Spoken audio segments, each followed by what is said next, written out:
ನಿಮ್ಮ ಆತ್ಮಗಳನ್ನು ದೇವರ ಮಕ್ಕಳಾಗುವಂತೆ ವಾಕ್ಯದಲ್ಲಿ ಬಲಪಡಿಸುವ ಅನುದಿನದ ಧ್ಯಾನ ಏಪ್ರಿಲ್ 16. ಎಲೆನ್ ಜಿ ವೈಟ್ ರವರ sons and daughters of god ಎಂಬ ಪುಸ್ತಕದ 107ನೇ ಪುಟ. ಶೀರ್ಷಿಕೆ: ನಮ್ಮ ಒರಟಾದ ಅಶುದ್ಧತೆಯನ್ನು ಶುದ್ಧತೆಯನ್ನಾಗಿ ಬದಲಾಯಿಸುತ್ತದೆ. ಈ ದಿನದ ಸತ್ಯವೇದದ ವಾಕ್ಯ: ನಿಮ್ಮ ಪ್ರೀತಿಯು ನಿಷ್ಕಪಟವಾಗಿರಲಿ, ಕೆಟ್ಟತನಕ್ಕೆ ಹೇಸಿಕೊಂಡು ಒಳ್ಳೆಯದನ್ನು ಬಿಗಿಯಾಗಿ ಹಿಡಿದುಕೊಳ್ಳಿರಿ. ರೋಮಾಪುರದವರಿಗೆ 12ನೇ ಅಧ್ಯಾಯ 9ನೇ ವಚನ. ಅಭ್ಯಾಸಗಳು ಆಗಾಗ್ಗೆ ಪುನರಾವರ್ತನೆಯಾಗಿ ಗುಣಸ್ವಭಾವವನ್ನು ರೂಪಿಸುತ್ತದೆ.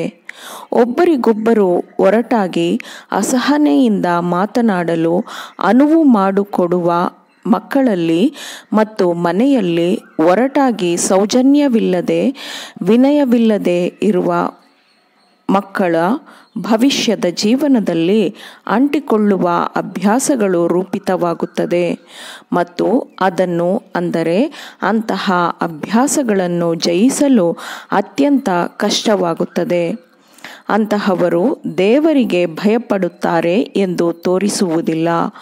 ಅವರು ಗುಣಸ್ವಭಾವದಲ್ಲಿ ಶುದ್ಧತೆಯನ್ನು ಪ್ರಕಟಪಡಿಸುವುದಿಲ್ಲ ಮತ್ತು ಶಿಷ್ಟಾಚಾರದ ಪರಿಷ್ಕರಣೆಯನ್ನು ರೂಪಿಸುವ ಸೌಜನ್ಯವನ್ನು ನಮ್ರತೆಯನ್ನು ಅವರು ಪ್ರಕಟಪಡಿಸುವುದಿಲ್ಲ.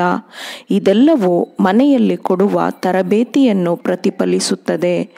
ಮನೆಯಿಂದ ದೂರವಿರುವ ಮಕ್ಕಳ ಅಭ್ಯಾಸಗಳನ್ನು ಅಪರಿಚಿತರು ನೋಡುವಾಗ ಆ ಮಕ್ಕಳ ಮನೆಯ ಇತಿಹಾಸವು ತೆರೆದ ಪುಸ್ತಕದಂತೆ ಅಪರಿಚಿತರಿಗೆ ಗೋಚರವಾಗುತ್ತದೆ. ಅವರ ಪೂರ್ಣಗೊಳ್ಳದ ಕರ್ತವ್ಯಗಳು, ಚಿಂತನಾಶೀಲತೆಯ ಕೊರತೆ, ಸ್ವಾರ್ಥವನ್ನು ಮರೆಯುವ ಕೊರತೆ ಮತ್ತು ಕಲಹ, ಉದ್ವೇಗ, ಅಸಹನೆಯ ಕಡೆಗಿನ ಅವರ ಮನೋಧರ್ಮ ಇವೆಲ್ಲವನ್ನು ಅಪರಿಚಿತರು ತೆರೆದ ಪುಸ್ತಕದಂತೆ ತಿಳಿದುಕೊಳ್ಳುತ್ತಾರೆ, ಓದುತ್ತಾರೆ. ತಮ್ಮಲ್ಲಿ ದೇವರ ಭಯವಿದೆ ಎಂದು ತೋರಿಸುವವರು ಅವರ ಗುಣಸ್ವಭಾವ ಮತ್ತು ಅವರ ಮಾತುಗಳಲ್ಲಿ ಶಾಂತಿ, ಪ್ರೀತಿ ತುಂಬಿರುವ ಮನೆ, ತಾಳ್ಮೆಯನ್ನು ರೂಢಿಸಿಕೊಂಡಿರುವ ಮನೆ, ಜೀವನದ ಸಣ್ಣ ಸಣ್ಣ ಔಚಿತ್ಯಗಳ ಬಗ್ಗೆ ಗಮನ ಕೊಡುವ ಮನೆ, ಪ್ರತಿಯೊಬ್ಬನು ಇತರರನ್ನು ಸಂತೋಷಪಡಿಸುವ ತನ್ನ ಕರ್ತವ್ಯವನ್ನು ಗಮನಿಸುವ ಮನೆಗೆ ಸಾಕ್ಷಿಯಾಗಿರುತ್ತಾರೆ. ನೀವೆಲ್ಲರೂ ಪರಲೋಕ ಕುಟುಂಬದ ಸದಸ್ಯರಾಗಲು ಸಿದ್ಧರಾಗುತ್ತಿದ್ದೀರೋ? ನೀವು ದೇವರ ಕುಟುಂಬದ ಸದಸ್ಯರಾಗಲು ಬೇಕಾಗಿರುವುದನ್ನು ಮನೆಯ ಜೀವನದಲ್ಲಿ ನೀವು ಹುಡುಕುತ್ತಿದ್ದೀರೋ? ಹಾಗಿದ್ದರೆ ಪರಸ್ಪರ ಸ್ವಾರ್ಥತ್ಯಾಗದಿಂದ ಮನೆಯ ಜೀವನವನ್ನು ಸುಖಮಯವಾಗಿಸಿರಿ. ನಮ್ಮ ಮನೆಯಲ್ಲಿ ಯೇಸು ಕ್ರಿಸ್ತನು ಇರಬೇಕೆಂದು ನಾವು ಬಯಸಿದರೆ ಮನೆಯಲ್ಲಿ ಒಳ್ಳೆಯ ಪ್ರೀತಿ, ಕರುಣೆಯ ಮಾತುಗಳು ಮಾತ್ರ ರೂಢಿಯಲ್ಲಿರಲಿ. ಕಲಹ ಮತ್ತು ಜಗಳ ಇರುವ ಮನೆಯಲ್ಲಿ ದೇವದೂತರು ನೆಲೆಸುವುದಿಲ್ಲ. ಪ್ರೀತಿಯನ್ನು ಪಾಲಿಸಬೇಕು. ಶಾಂತಿ, ಕ್ರೈಸ್ತೀಯ ಸಭ್ಯತೆ ಇವುಗಳನ್ನು ಪಾಲಿಸಿದರೆ ಆಗ ದೇವದೂತರು ನಿಮ್ಮ ಅತಿಥಿಗಳಾಗಿರುತ್ತಾರೆ. ಮಕ್ಕಳು ಮತ್ತು ಯುವಕರು ಮನೆಯಲ್ಲಿ ದಯೆ ಮತ್ತು ವಿನಯಶೀಲರಾಗಲು ಬಯಸಿದರೆ ಚಿಂತನಾಶೀಲತೆಯು ಅವರ ಅಚಲವಾದ ಅಭ್ಯಾಸವಾಗುತ್ತದೆ. ಪ್ರತಿದಿನದ ಅವರ ಸಭ್ಯತೆಯು ಅವರನ್ನು ಯಾವಾಗಲೂ ಸಭ್ಯವಾಗಿರುವಂತೆ ಮಾಡುತ್ತದೆ.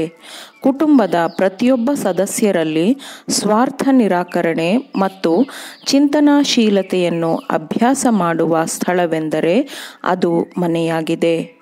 ಈಗ ಪರಲೋಕದ ಕುಟುಂಬವು ಹೇಗಿದೆಯೋ ಹಾಗೆಯೇ ಭೂಮಿಯಲ್ಲಿ ಚದುರಿ ಹೋಗಿರುವ ಕುಟುಂಬಗಳು ಪರಲೋಕದ ಮನೆಯಲ್ಲಿ ಒಂದಾದಾಗ ಅದೇ ಪರಿಸರವು ಪರಲೋಕದಲ್ಲಿ ಇರುತ್ತದೆ. ಆಮೇನ್. ದೇವರ ವಾಕ್ಯಗಳನ್ನು ಶ್ರದ್ಧೆಯಿಂದ ಆಲಿಸುವವರು, ಪಾಲಿಸುವವರು ಆಗಬೇಕೆಂದು ನಿಮ್ಮನ್ನು ಉತ್ತೇಜಿಸುತ್ತೇನೆ. ಪರಿಶುದ್ಧಾತ್ಮನ ಸಹಾಯದಿಂದ ಆಲಿಸಿದ ನಿಮ್ಮೆಲ್ಲರಿಗೂ ಧನ್ಯವಾದಗಳು. ಮತ್ತೆ ದೈನಂದಿನ ಧ್ಯಾನಕ್ಕಾಗಿ ನಾಳೆ ಸಂಧಿಸೋಣ. ಆಮೇನ್.